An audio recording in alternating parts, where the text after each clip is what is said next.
Non, non, c'est grave. Les Américains avoir 16 bases dans 8 pays dans lesquels il y a eu des dégâts, plus de 200 équipements qui ont été détruits ou endommagés, des hangars, des dépôts de munitions, c'est énorme, avec des avions qui coûtent des centaines de millions pour certains. Donc c'est un vrai défaut de la part des Américains, mais en fait parce qu'il y a deux types de missiles. Il y a des missiles balistiques qui sont normalement, théoriquement, les plus difficiles à intercepter, mais que les Américains, avec les systèmes Patriot et leurs alliés, interceptent à 95-98%. Donc ça c'est bien. Mais par contre, il y a la basse couche, les drones, les Shahed, les fameux Shahed contre lesquels les Ukrainiens se défendent depuis des années maintenant. Là, il n'y a que 60% de taux d'interception. Et énormément de ces attaques sont soit du fait de ces Shahed, soit par des pseudo-commandos qui font décoller un petit drone de 2 km à côté de la base et qui ont des résultats. Comment vous expliquez ce manque d'interception ?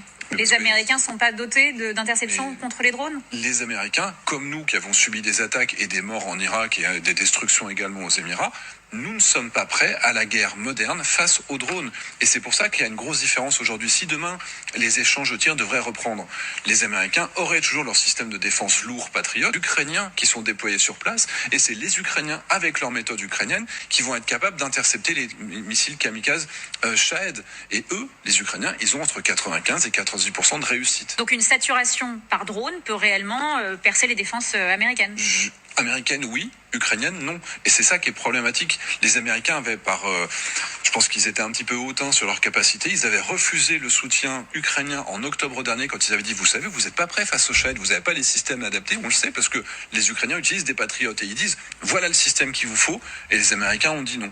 Donc, il y a tous les pays de la région, les Émirats, l'Arabie Saoudite, qui ont passé des partenariats stratégiques avec l'Ukraine sur 10 ans pour être protégés par les Ukrainiens contre l'Iran. Les capacités militaires de l'Iran, une note de la CIA contredit Donald Trump, Xavier, c'est révélé par le Washington Post, une note confidentielle de la CIA qui affirme que l'Iran a conservé une grande partie de ses missiles balistiques. Comment on explique ça ? On parlerait de 70% des stocks intacts. Oui, c'est ça qui est compliqué à comprendre, c'est qu'une grosse partie des missiles, en réalité, c'est pas des silos qui sont à l'extérieur, c'est simplement des sortes de gros camions qui vont sortir de leur cachette, même si c'est des hangars ou dans des sortes de montagnes, ils vont sortir, tirer et retourner se cacher. Et si vous n'avez pas un moyen de le détruire instantanément, en fait, vous savez pas où est-ce qu'il va partir. Vous n'avez pas le moyen de le suivre si vous n'avez pas un drone pour pouvoir voir où est-ce qu'il va se cacher. Et donc, même si les entrées de ces tunnels ont été détruits, les Iraniens, depuis qu'il y a le cessez-le-feu, déblaient et ont de nouveau la possibilité de les sortir. Et ça, c'est un vrai problème. Si les Iraniens ont réellement encore 70% de leur stock disponible, ça veut dire qu'ils ont plus de vecteurs pour attaquer que ce qu'il reste partout dans le monde de missiles de défense patriotes. C'est-à-dire que s'il y avait demain une reprise des hostilités avec des bombardements sur le territoire iranien et les Iraniens qui tirent dans l'autre sens, c'est les Américains qui céderont en premier.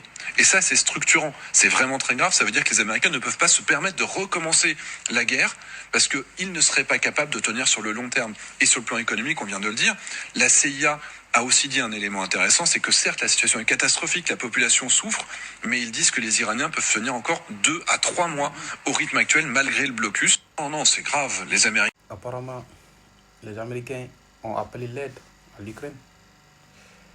Mais déjà, avant de continuer la vidéo, je vous prie de vous abonner, liker et partager dans toute la groupe. Vous savez, pour intercepter les drones, les Iraniens sont trop forts dans ça. Les Ukrainiens sont trop forts dans ça au moins. Donc, raison pour laquelle les Américains ont fait appel à les expertises ukrainiennes pour qu'ils puissent les aider au front vers l'Iran. Mais vous savez, les Iraniens ont plusieurs stratégies. Ils savent exactement comment les Américains possèdent la guerre. Ils ont pris le temps pour étudier la stratégie américaine. Donc, quoi qu'ils fassent, ils ne peuvent pas gagner contre l'Iran. Impossible. L'Iran les a montré dès le début de guerre, de ce conflit.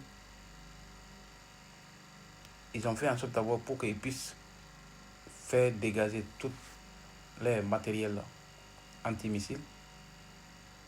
Ils ont envoyé les fausses drones pour les effrayer et aussi ils ont envoyé les missiles anti-balistiques qui coûtent très cher pour intercepter, pour faire descendre les drones. Après, les vrais missiles iraniens ont commencé à sortir. Raison pour laquelle les alliés américains dans le Moyen-Orient ont appelé que les stocks sont épuisés. L'Amérique n'avait pas autre choix. de renoncer à les donner les stocks de munitions. Voilà pourquoi, dans le Moyen-Orient, les bases militaires ont été vulnérables. Voilà pourquoi l'Iran a détruit si facilement. Parce que le nombre de matériels militaires qui étaient, l'Iran connaissait les nombres exactement. Donc,